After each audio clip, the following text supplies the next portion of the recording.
It's a discourse that has in effect divided and further caused confusion over the safety of the tetanus vaccine, with the Catholic Church insisting that it could potentially render girls and women infertile.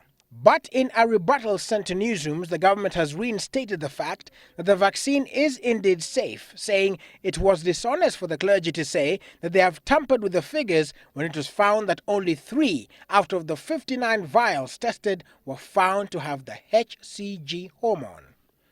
The statement reads in part, and I quote, "The ministry had previously tested the tetanus vaccination campaign vials through the collaboration of KEMRI, the Pharmacy and Poisons Board, an internationally accredited laboratory in Germany.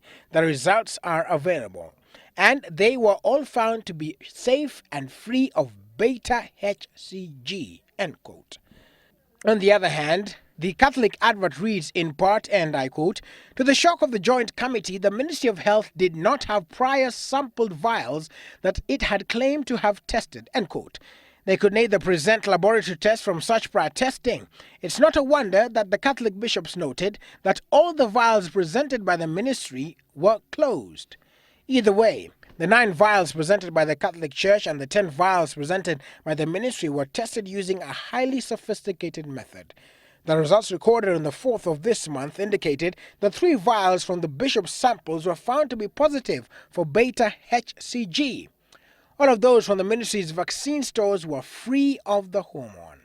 The ministry now says that the fact that the Catholic bishops had their representatives and gave the vaccines a clean bill of health at the joint press conference, only to come out now, points to a fraction of dishonesty.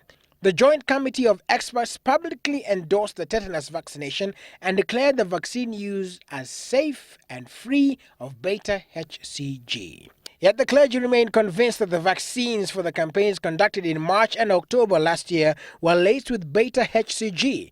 The published statement signed by His Eminence John Cardinal Njue ends with the declaration, quote-unquote, "We insist that no further mass tetanus vaccination campaigns should be undertaken in Kenya before the vaccines have been appropriately tested and proven to be safe." The government says any further immunization campaigns will see the jab subjected to stringent testing before distribution. Willis Raburu, Citizen Weekend.